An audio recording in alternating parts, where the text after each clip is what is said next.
જ્યારે તમે કોઈ પર્સનલ લોન એપ્લાય કરો છો ને ત્યારે ઘણા બધા સવાલ આવતા હોય છે કે મને કઈ કંપની લોન આપશે, કેટલા લાખ સુધીની લોન આપશે, મારી લોન થશે કે નહીં થશે, એવા ઘણા બધા સવાલ આવતા હોય છે. તો એના બધાનું સોલ્યુશન છે કંપની ઇન્ડિયા સેલ્સ. તેની પ્રેક્ટિકલ પ્રોસેસ બતાવીશ કે કેવી રીતે તમે એપ્લાય કરી શકો છો, તમારી ઓફર ચેક કરી શકો છો.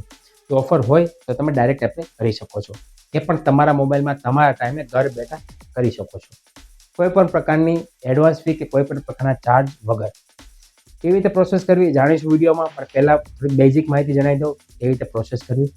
લિંક ડિસ્ક્રિપ્શનમાં આપેલી છે, ક્લિક કરીને પ્રોસેસ કરવાની છે. બીજી વાત, એમાં કોઈ પણ પ્રકારની એપ્લિકેશન ઇન્સ્ટોલ કરો કે કોઈ પણ વેબસાઇટમાં પ્રોસેસ કરો અને રિજેક્ટ થાય તો પછી તમારે બીજી એપ્લિકેશનમાં કરવાની રહેશે. અને એપ્રુવ થાય કે રિજેક્ટ થાય અને પછી જો કંપનીમાંથી કોઈ તમારો ફોન આવે અને પૈસાની કોઈ પણ પ્રકારની માગણી કરે તો આપવાના નથી, કેમ કે આ 100% ફ્રી છે. મતલબ કે જે કાંઈ બેંકની પ્રોસેસિંગ ફી છે ને એ બેંકમાંથી કપાઈને તમારે એકાઉન્ટમાં જમા થશે.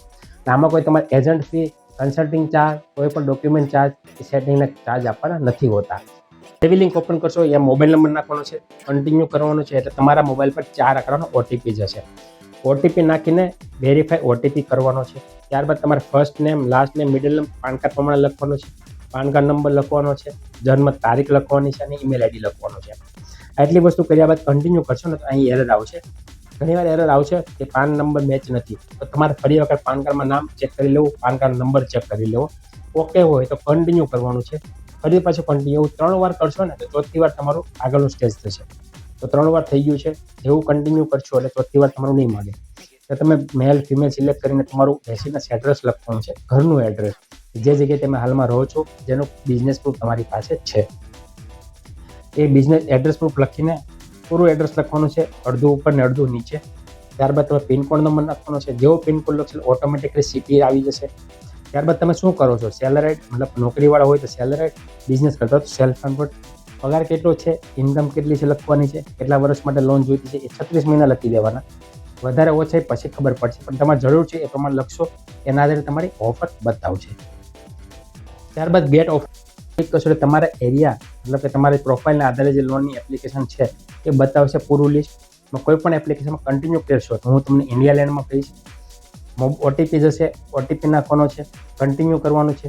કન્ટિન્યુ કરશો તો તમને ઓફરનું પેજ બતાવશે. ઘણી વખત સિબિલ ટ્રેક રેકોર્ડ ના થતો હોય તો તમારે સિબિલમાંથી પણ એક ઓટીપી આવશે, એ ઓટીપી તમારે નાખવાનો છે. 5 સેકન્ડ લેશે, 5 સેકન્ડ અંદર પેજ રીડાયરેક્ટ થશે. ત્યારબાદ જો ઓટીપી જરૂર હશે સિબિલને તો ઓટીપી માગશે, અધરવાઇઝ સીધું પેજ ઓપન ખુલશે તમારી ઓફરનું.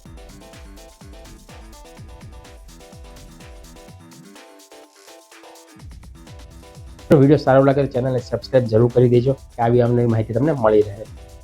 જો હું ઓટીપી નાખીશ, કન્ટિન્યુ કરીશ ને 6 અંકનો ઓટીપી આવશે.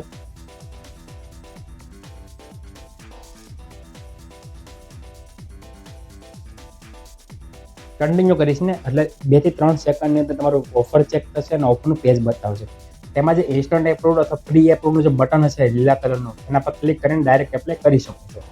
અથવા બીજી કોઈ કંપનીમાં એપ્લાય કરવું હોય તો પાછા બેક પેજ ઉપર આવશો ને તો બધું લિસ્ટ છે. આ જે કંપની છે તમારા ચાન્સીસ છે ત્યાં તમે એપ્લાય કરી શકો છો કોઈ પણ ચાર્જ વગર. તો આજે જ તમારે જો પૈસાની જરૂર હોય તો એપ્લાય કરી શકો છો. જે કંઈ એપ્લિકેશન હશે તો પેજ એપ્લિકેશન પર રીડાયરેક્ટ થશે, મતલબ કે એપ્લિકેશન ડાઉનલોડ કરીને અધૂરી વિગતો, અધૂરી જર્ની તમારે પૂરી કરવાની છે. ત્યારબાદ તમે લોન ઓફર ફાઇનલ બતાવશે છે કે નથી.